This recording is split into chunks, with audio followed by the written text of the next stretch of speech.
सारे एलटीज में होता है कि इसी वाले में होता है? अभी सभी में होता है, अभी फाइनल ईयर, थर्ड ईयर और फर्स्ट ईयर में चल रहा है।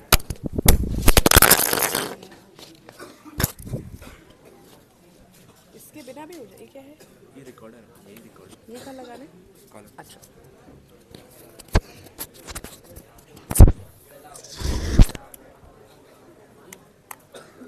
बाकी माइक यूज करने की जरूरत नहीं है, वही वाला mic. Please settle down, I am standing right here.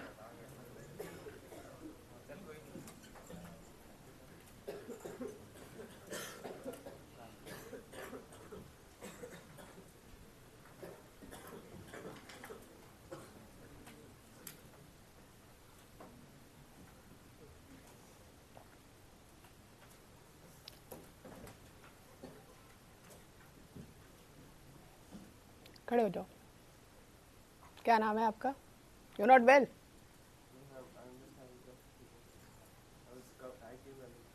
नहीं, you came early and you are not well. You are having come. आप बताओ, what was the last class that you had? What was the topic?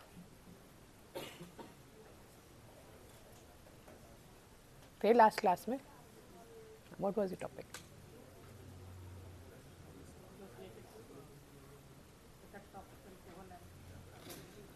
Effect of alcohol on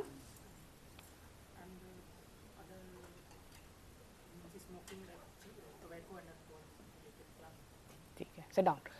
So now the next series of lectures is on describing what is vulnerability, what are the vulnerable populations, and how do you want to deal with this population, because as we have told you umpteen number of times that when you talk about public health, it is not about treating one patient, it is about treating in numbers. Whatever is effective for a population, for a larger population, is the one intervention that you have to do it, and preventive intervention is at the individual level also, at the community level also, and at the population level also. So can anyone maybe volunteer, otherwise I'll have to ask you, do you understand the term vulnerability? Come in. बताओ. Weakness is one. Any other definition? Any other word? बताओ. Prone to something. More prone. What about it? Susceptibility. Come in. So when we talk about vulnerability, these are the English terms which define vulnerability. They have been defined scientifically because you have to list out this vulnerable population so that the population, the strategies and the health interventions that are given are focused to this population, because giving everyone everything is not possible always, because resources are always limited. So now we want to understand in this particular session is to understand the concept of disease causation, which you have already understood, but you have to understand with respect to in the context of vulnerability. You have read about the epidemiological triad, you have learned about the agent host environment, you have learned about the process of disease causation. All of that has been learned, but now we will try to place it in the context of vulnerability. The second learning objective today is to understand the concept of vulnerability, which we will go ahead with, to understand the determinants of health related to vulnerability, that what determines vulnerability with respect to health.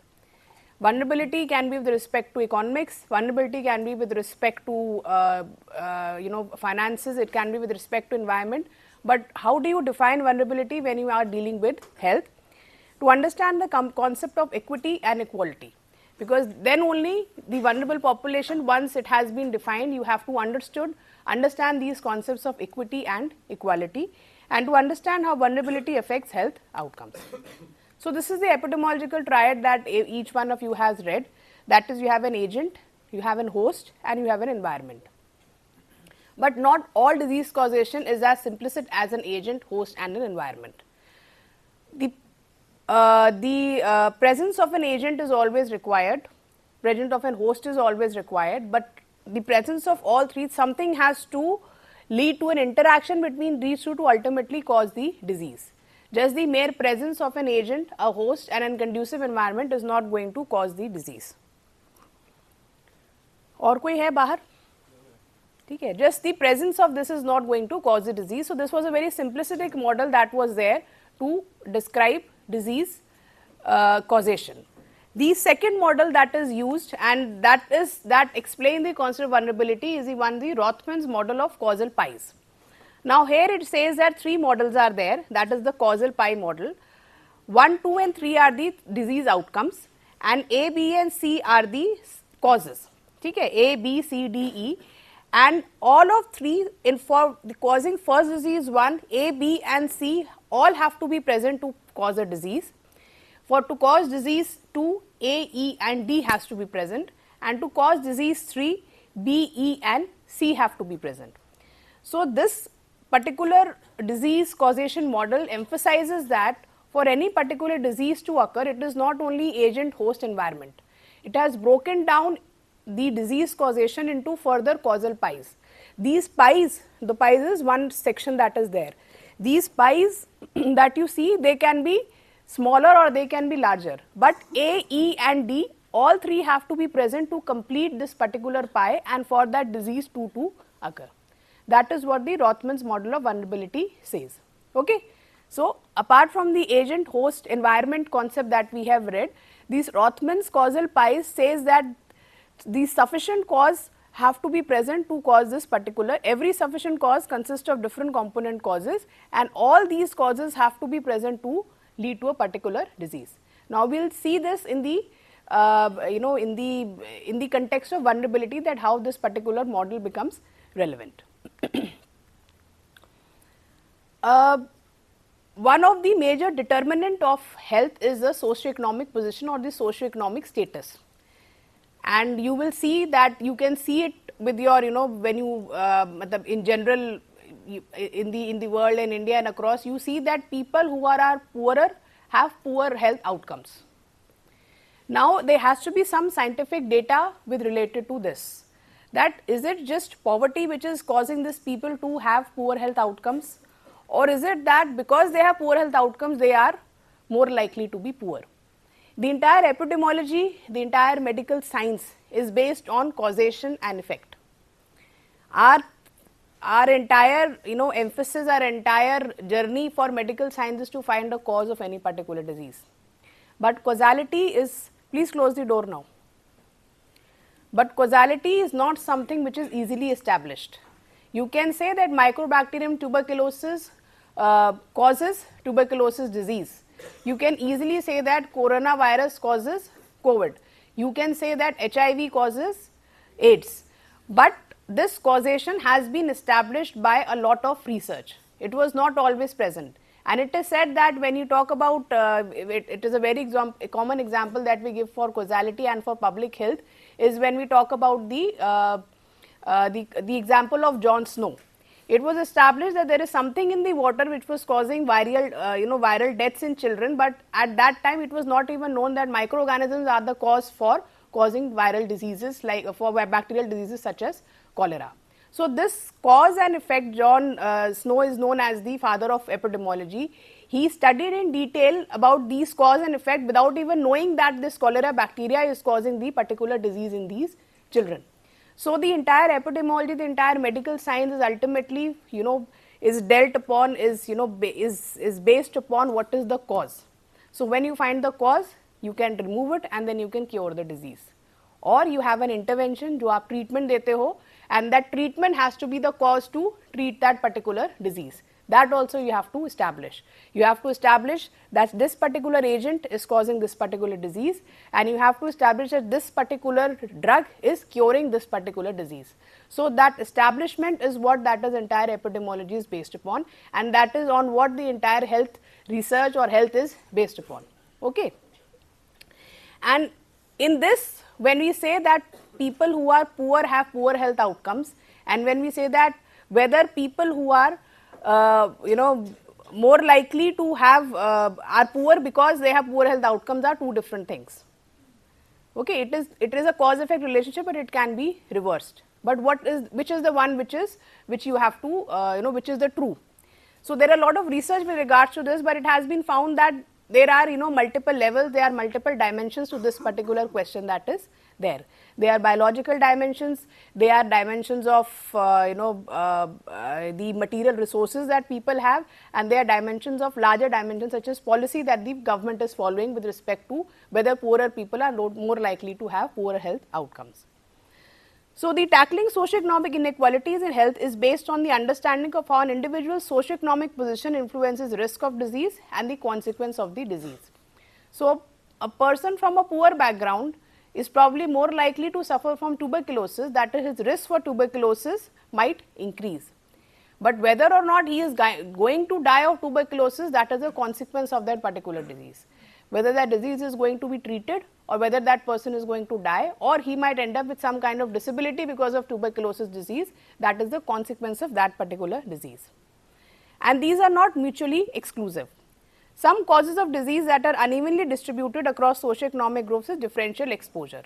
A poorer person is more likely maybe to be exposed to tuberculosis because he is living in a population where there are more tuberculosis patients, or he is living in an area where the environment is such that he is living in a closed environment. So, the tuberculosis bacteria finds an easy access to his respiratory route. That is one of the reasons. So, there is a differential exposure. Exposure here is the tuberculosis bacteria or the possibility of being exposed to the tuberculosis bacteria. The effect of some causes differ across groups, that is differential effect, often called differential vulnerability or susceptibility.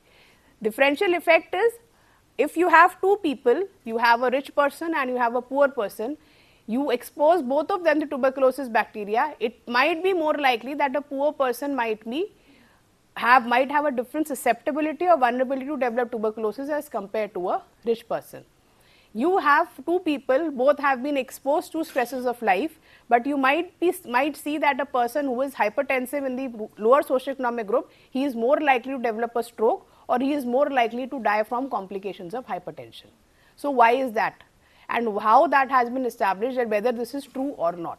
So, that is why you have this concept of vulnerability, that differential exposure is there across socioeconomic groups and differential vulnerability or susceptibility is there. So, social economic position is one of the determinants of vulnerability. It is not the only determinant. We will come later what are the others, but this is one of the dominant ones, and with this many of the other factors also increase or decrease.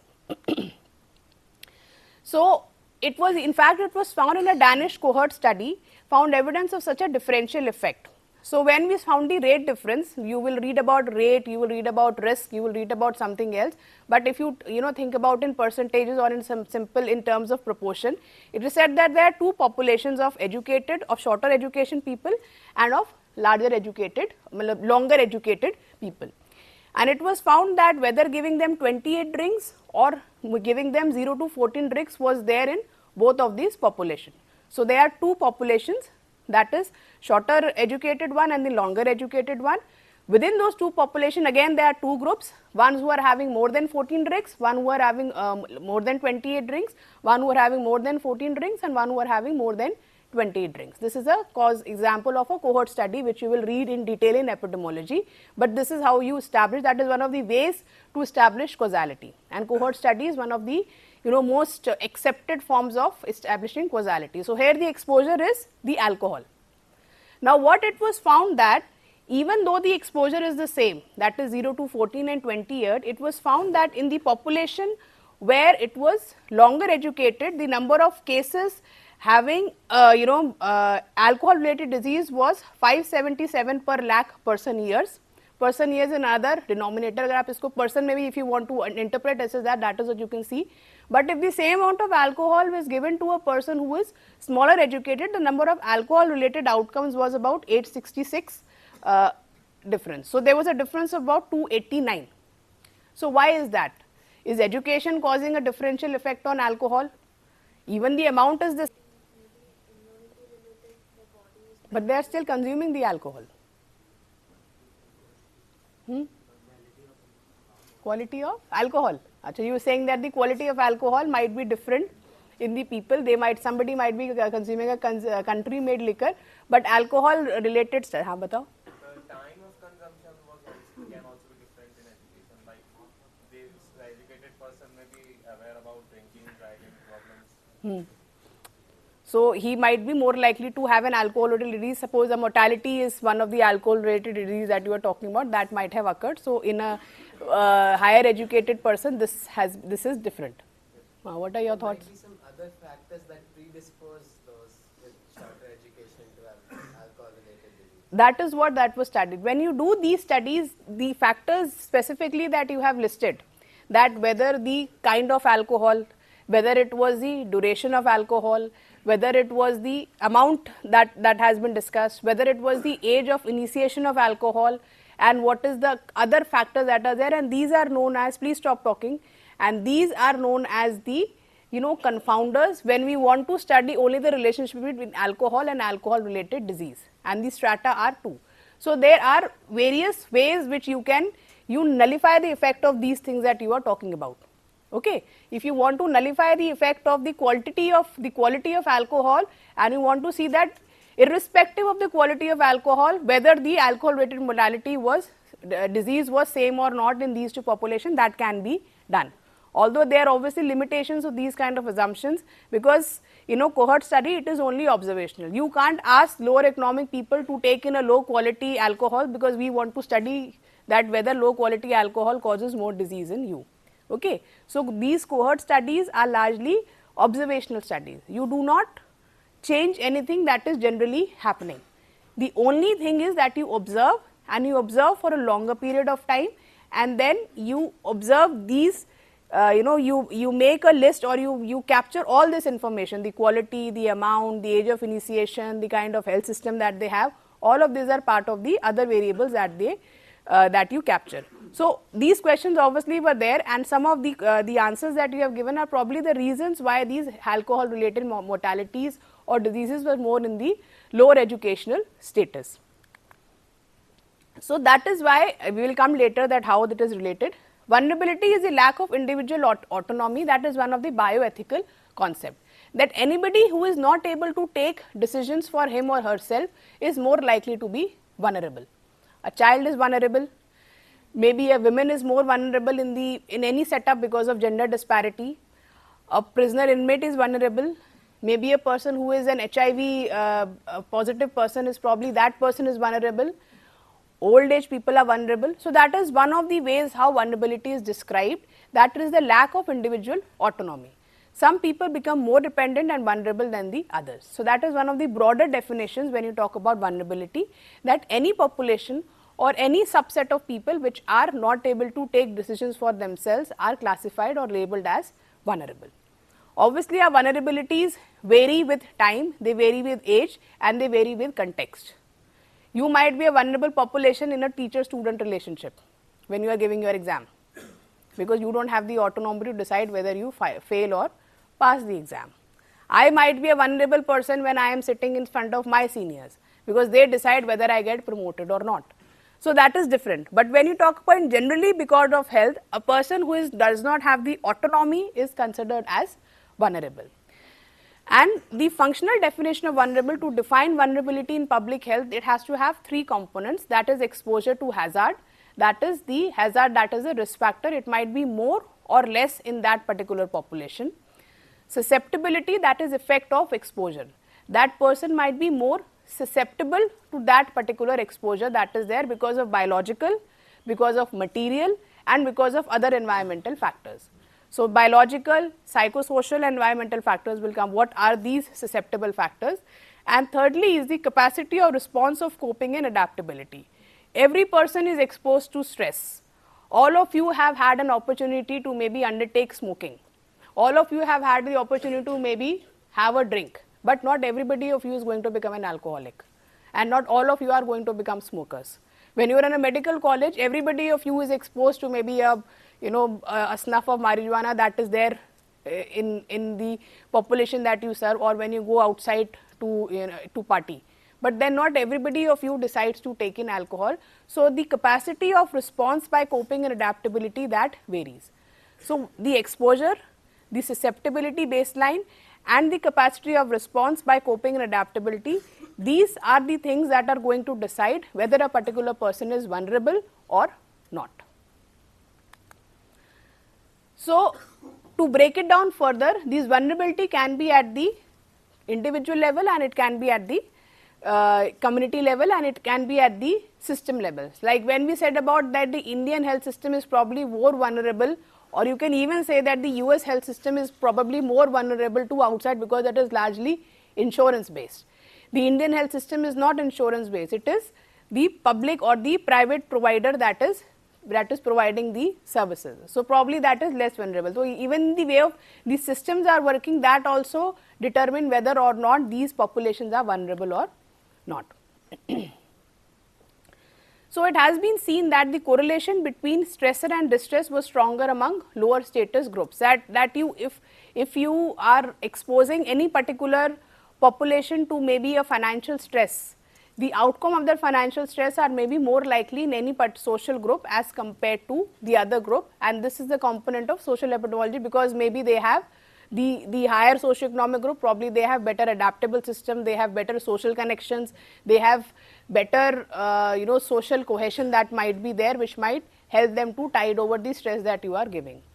The other way, susceptibility at the molecular level, and here we come at the role of epigenetics and allostatic load, which might be of interest to you. So, it is shown that everybody is born with certain kind of genetic code that each one of us has. But when it has been seen that epigenetics is the study of how environmental factors are going to cause minor changes in the genetic without modifying the genetic code, which ultimately leads to a change in the disease susceptibility and disease outcomes.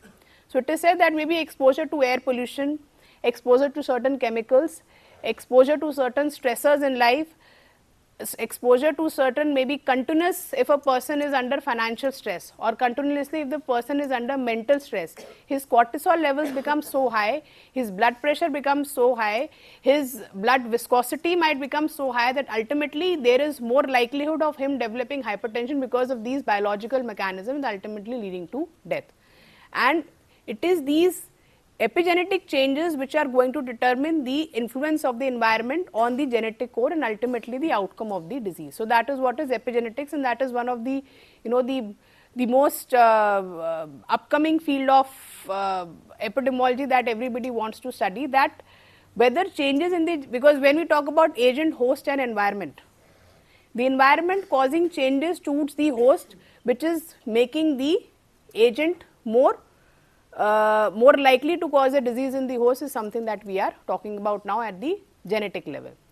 And like in the Dutch hunger winter is an example where you talk about epigenetics. This is that this cohort of women who were exposed to this hunger famine that was there, they were pregnant at that time. Now their children were smaller, they were growth retarded. So when they were born, their bodies were more used to, or they were more calibrated to acquire and keep all the nutrients inside. So when these children grew up, it was found that they were more likely to develop diabetes, they were more likely to develop other nutritional metabolic disorders which might not be there for a child who might have been having was not born in that famine period. So even those changes during the these because pregnancy, the genetic code has already been established. It is only after these epigenetic changes that is ultimately going to lead to a change in how the body is going to respond. So even if the child is low birth weight, he is not that he is it would be something which is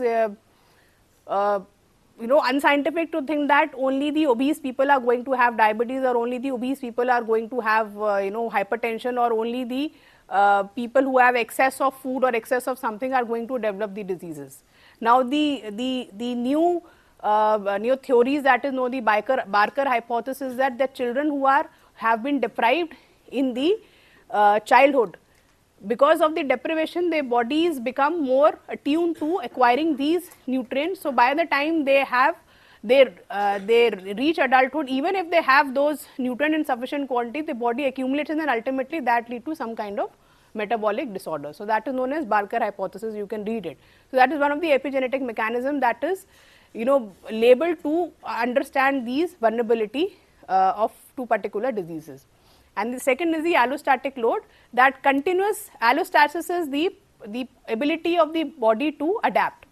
Now, because of continuous insults, because of stressors, because of financial, because of health stressors, because of pollution, because of other various kind of stressors, the continuous bombardment of the body leads to a larger allostatic growth, and ultimately the body becomes vulnerable to developing these particular diseases. That is another theory that was seen, that even the virus is there, but the congenital Zika syndrome, including microcephaly, have accumulated in poor urban areas of northeastern Brazil, while cases of Zika virus infections are spread over most of Latin America.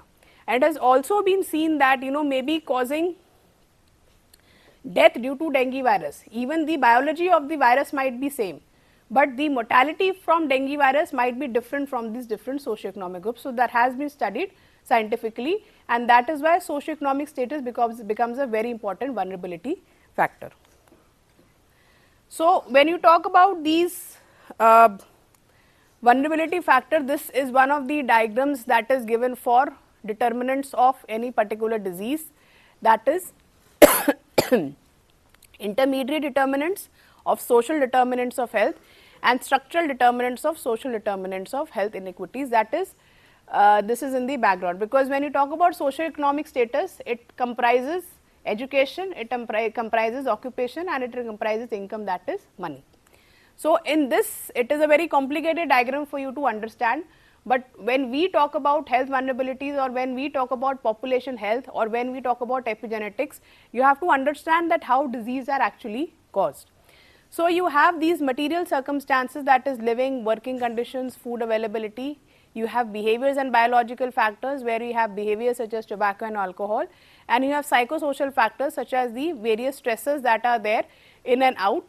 And like you have come across alcohol, or you have come across tobacco, and you have come across mental disease. These are the individual factors that might be there. Now, social cohesion and social capital is something which is going to determine the output of socioeconomic position, the social class, education, occupation and income on these particular material circumstances. And ultimately, the health system works both ways. The health system is going to treat these factors. These factors are going to determine how the health system is likely to work. Like we have said earlier classes, I have also mentioned that earlier mostly diseases were of the infective origin.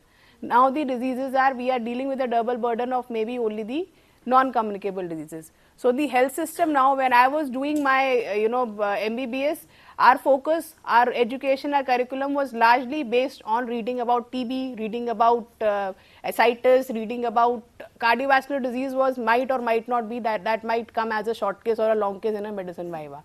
But now when you go to your OPD in medicine, if next, अब आपकी clinical exposure शुरू हो गया है ना, you have start going to OPDs. You have not started, not yet. You go in the third semester. So, this is the second semester going on, no, for you. So, you go in the third semester. But when you go to the hospital now and you see the OPDs, you will see that you have patients mostly of diabetes, mostly of these non-communicable diseases, of diabetes, of hypertension and of cancers. Your OPDs is largely filled with these kind of patients, but it is not to say that we have relieved ourselves of infectious diseases. They are also there, but the health system now is more attuned to also dealing with the non-communicable diseases. So, these factors are going to determine what the health system is going to function, and this health system, how it functions, is going to determine how these health behaviors are going to this thing. Obviously, the role of the health system is to improve the health of the people. Now, if we don't ask people to stop smoking, and we don't ask people to maybe stop taking alcohol, obviously these factors are going to remain, and ultimately they are going to keep coming back to us. And ultimately this is going an impact on equity in health and the well-being. So, equity in health and well-being is, will come to in the next slide, that is what is equity and equality. Now, behind all this, these material factors, individual, behind the socioeconomic position, that is social class, gender, ethnicity, education, occupation and income, there are socioeconomic and political contexts, that is governance, the macroeconomic policies, the social policies, the public policies and the culture and societal values, which are largely determining all of these factors. Okay. So, these are the social determinants of health that we think about. The healthcare services I have already talked about. Environments for early child development. Now it is said that children who are exposed to poor, cognitive stimulation, that is, they have poor parenting, they are not, dealt with adequately, they do not have that kind of enough stimulation while they are children, right from birth or up till first 1000 days at least are considered as the most important.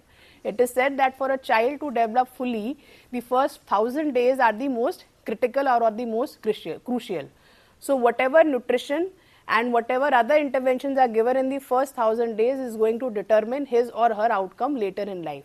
It is going to determine what will be the kind of IQ that person is having.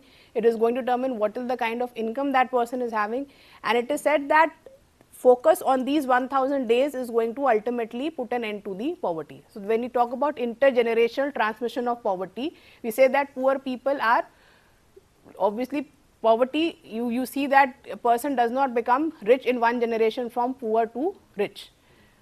Poverty, it goes across generation. The poor effects or the detrimental effects of poverty works across generation, and that is why we say that even environments for early child development are one of the determinants of health.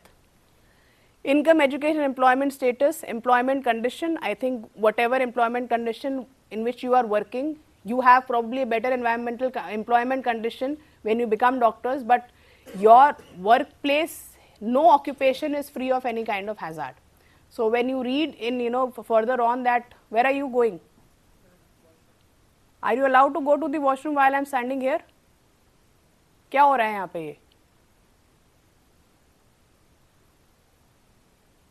You cannot sit for 1 hour in the class. You decide to get up and get out of the class whenever you feel like.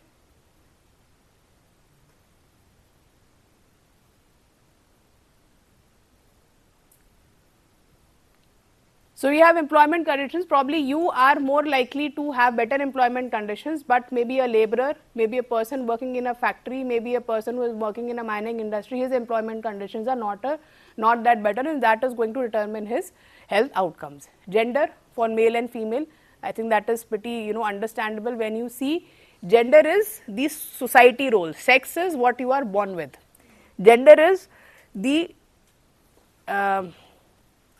expectation which the society gives you once you are born. Sex is what you are born with. So you might identify as a different gender, and the society might identify you, and this ultimately determines your health. So women are more likely to be subjected to gender based discrimination. There are certain categories of people such as LGBTQs or maybe transgender who might be susceptible to these gender based discrimination. Ultimately these are going to change their health outcomes. Socio and cultural determinants of mental health, urbanization, globalization, and commercial determinants of health. Anybody, any thoughts on this?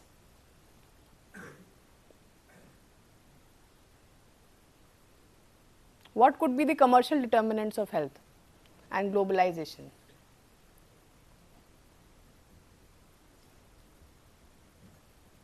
It's a PG level question, I understand, but I just want to understand your thoughts on this, if you have any. What would be your understanding? What would you understand by commercialization of health? Commercial determinants of health. Okay. Advertisements. That is something. It is seen that when you talk about with globalization, you have these multinational companies having easy access to a very big population of children, very big population of adolescents, very big population of adults who can be given these, what should I say, these very questionable or very addictive behaviors for tobacco, for sugary drinks, for high salt processed foods, and they are provided at a cost which is even accessible to the poor. So earlier when these diseases or when these these products were largely present in the developed countries only, we did not have access to this. The economy was largely closed and this access was limited. Now our population is poor and they have access to these high salt, high processed food, sugary drinks, and ultimately they are present at a cheaper cost. And you have the healthier options at a larger cost. Aapka, when you go to Burger King, you can afford a burger meal at 200 rupees. But if you want to take a salad in any meal, it will be costly, although it is the healthier option. Okay, so that is what is the commercial determinants of health have become, and it is the tobacco industry is a very important or a very strong lobby. Why we have not been able to stop alcohol? Everybody knows that alcohol is bad for health. Everybody knows that tobacco is bad for health, but these are very strong lobbies. There are certain compulsions for governments across the globe to not stop the consumption of tobacco, not to stop the consumption of alcohol, and it might be a little what should I say, paradoxical that you have certain WHO conventions of health promotion which are promoted by Coca-Cola, which is the largest producer of sugary drinks, which is ultimately causing a lot of people to having non-communicable diseases. So that is what is the commercial determinants of health are. Then you have social determinants of health behaviors. This we have discussed. The climate change and SDH's social determinants of health. That is, when we talk about these smaller islands, these climate change are these smaller economies or these smaller countries are more likely to be affected by climate change. I have discussed this in the previous class, that even they did not contribute to climate change, they are the most susceptible. The island countries are the most susceptible. That is why they become the more vulnerable. So vulnerability ki definition is also described with respect to environmental vulnerability for any population groups and the distribution of power and resources. So when we talk about this thing, it is, we can see that even these these vulnerability factors, this is the under 5 mortality rate per 1000 live births by the level of household wealth in the 5 countries between 98 and 2004. So you can see there is a particular trend.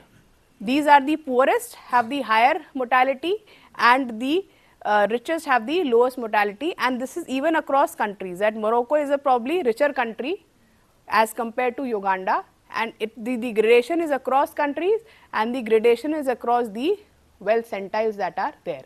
That is how closely the relationship between the socioeconomic status or the socioeconomic position has with health outcomes. So you must have come across health equality and health equity. This is what equality looks like.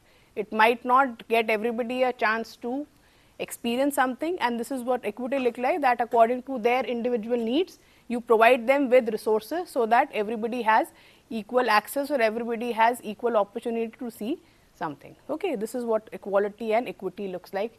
You can remember this picture, and that is, it clearly explains to you what equality and equity looks like. Equity has been the focus, and health equity has been the focus of all disease intervention across the globe. India has also, have had policies which are more equity driven rather than equality driven. So one example would be health equality and health equity. When you read about health programs, when you read about community medicine, you will see across the health programs, equity based programs are there, but equality also has been there. So everyone with the same resources or services regardless of the needs, and allocating the resources based on specific needs so that disadvantaged groups get additional support to achieve the same health outcomes as others. So when you have a woman who is having anemia and he comes to a public health system, everyone is given free tablets. We do not distinguish that a person who has a capacity to pay is given tablets at a cost, and a person who does not have the capacity to pay is given tablets at a lesser cost. So but we give, the government health system provides iron folic acid tablets to all women who are coming with anemia. But we have to also undertake, because if we go on working on the basis of equality, we are not going to change any health outcomes. So you have to have interventions which are also based on equity, like the Janani Suraksha Yojana. Anyone? It's a very common, although it is a very important this thing, but anyone who must have come across in families, kahin pada ho kuch iske bare mein, anyone would like to put what is Janani Suraksha Yojana? Anyone? It's a government funded scheme. Now what happened was, in the 2000s, this particular scheme came out in 2004-5. It was seen that a lot of women preferred home deliveries, and because of home deliveries, the mother as well as the child was, or the neonate was at an increased risk of dying because of poor medical care or non-existent medical care that was provided for home deliveries. The hospitals were, well, people were asked to, get their babies delivered in hospitals, but people still decided that we do not want to get delivered in hospital because of various socio-cultural factors, and because of maybe the health system was not geared enough to provide for hospitals for all the population. So now both the things were done, more hospitals were built, and at the same time people were given monies, and that you go and deliver in a hospital, we will give you some kind of incentive to be, so that you go and deliver in the hospital. And it was seen that from 2005 right up to 2025, the Janani Suraksha Yojana and the other Yojanas that have been there actually bring down the number of cases of mothers and neonates dying outside of hospitals. So that is the situation that was based on equity. Why? Because this particular scheme was given to women from poor household, that was who were living below the poverty line, or maybe who were coming from a particular community like SC, STs or other ethnic groups that might be there. So that is because it was found by research that these particular groups are more likely to have mortality. So they were given the incentive, like in Madhya Pradesh all women are given. But in states such as Delhi and in the southern states, only below poverty line women are given incentive to get delivered in the hospital. Now once they get delivered in the hospital, they were asked to, that if you get delivered in the hospital, that is okay, but you have to stay for at least 48 hours in the hospital. Now why they wanted to stay for 48 hours is because the first 48 hours are the most crucial time where most deaths for mothers and babies might occur. And they, after that, with time, when people started coming to hospital, they added another caveat to it, that you come to the hospital, you stay for 48 hours, and then ultimately you get your child vaccinated with BCG 0 dose and other things, then only we will give you the incentive. So they kept adding on these health interventions which are proven to be effective, and they were given to a population which was more likely to not accept or not have access to these kind of interventions to improve the health outcomes. So ultimately at the population level, the maternal mortality has actually come down to a very low level. Now we have a 3-digit figure for this particular, because of this particular thing, and this was based on equity. So that is how these health interventions have to be based. There are many examples. Any of the health programs where below poverty line criteria is placed as a criteria for giving any kind of health intervention or any kind of health facility, that becomes a concept of equity. Okay.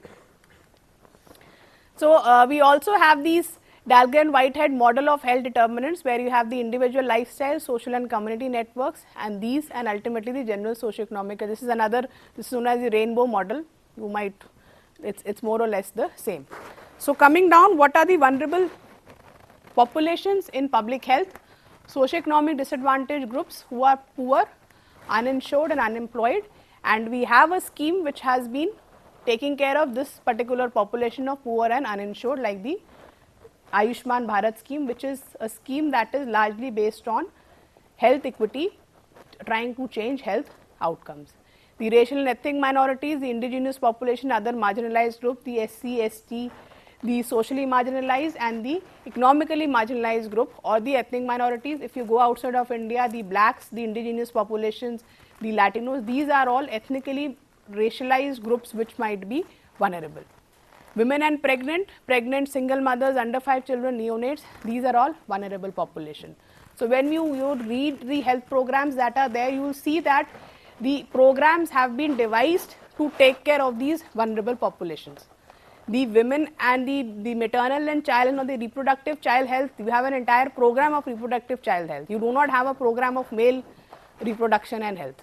You have a program only of women, reproductive and child health, which is focusing only on women, on babies, on under 5s and on adolescents, including the school age group.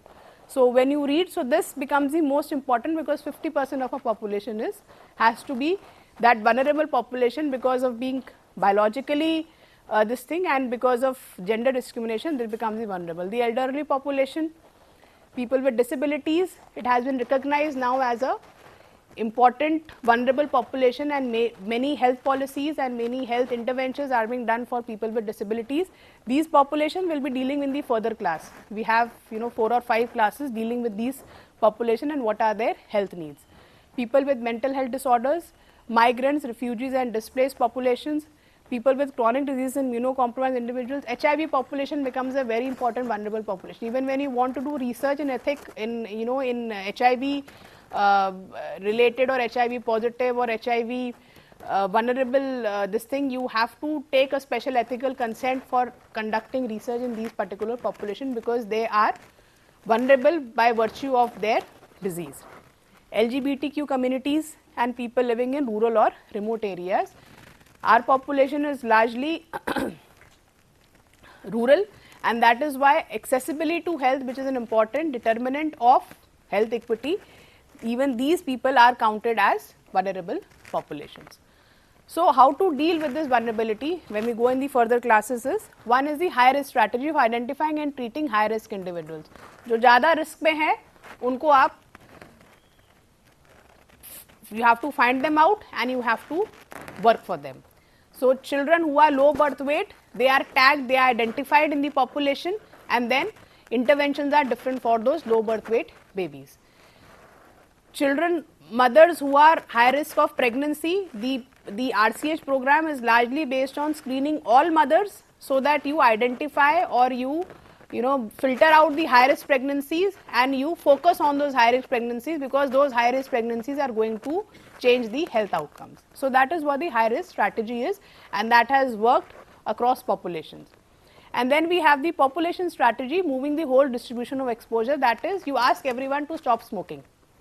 You don't ask a person who is poor to stop smoking, you ask a person who is also rich to stop smoking. That is a population strategy, and that has to work for behavioral intervention that we are talking about. You ask everyone to stop taking alcohol, you ask everyone to stop smoking, you ask everyone to take a nutrition diet, and you ask everyone to undertake physical activity. How many of you undertake physical activity, by the way, as 30 minutes separate from your daily activities? 1, 2, 3, 4, 5, 6, that's it? 7, maybe 10. Only 10 people from this population of doctors have decided to undertake physical activity. Maybe you should read more about it, the beneficial effects. Okay? It is very late for me, not very late, but I have started undertaking physical activity very late in my life. But for a population which is as sedentary as you, undertaking physical activity is something that you should focus upon and do, because when you read the research with regards to physical activity and health, that research is very determinant of the future health outcomes apart from nutrition and the other things. Okay, so this is the population based strategy. And then you have the vulnerable population approach, targeting population groups with high levels of vulnerability, including at least one of the dimensions of exposure, susceptibility and capability. Okay, so these are largely vulnerability concept that you need to understand, and this this will cut across all the community medicine study that you will do in the upcoming years. Any questions? No? Bore ho gaye? Chalo. How do I switch this off?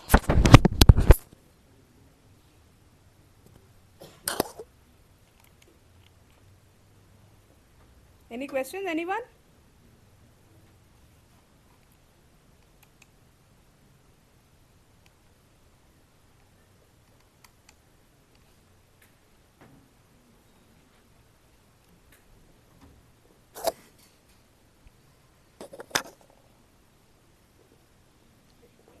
Raja.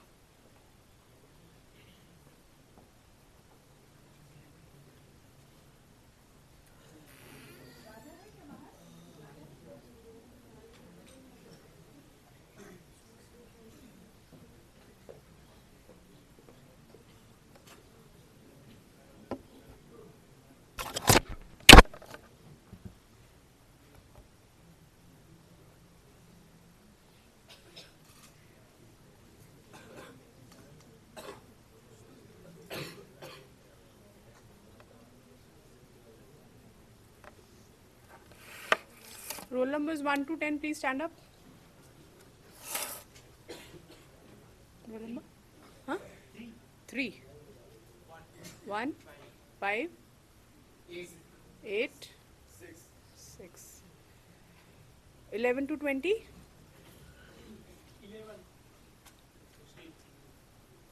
12, 14, 15, 19,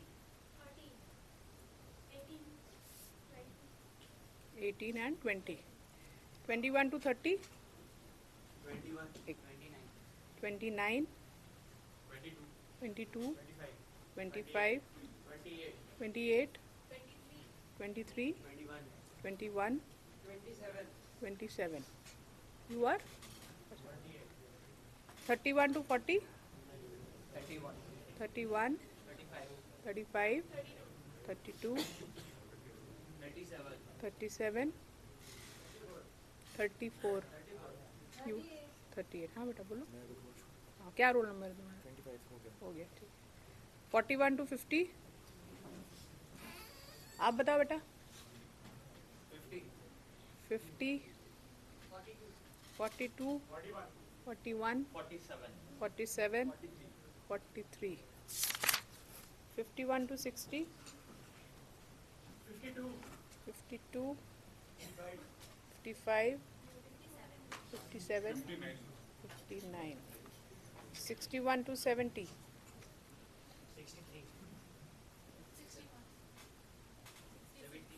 66, 70, 65, 69, 62. 71 to 80? 71, 74, 76, 75, 77. क्या बेटा? 73. 81 to 90? 85, 82, 89, 94, 90, 86. 91 to 100? 94, 93, 97, 91, 92, 101 to 110?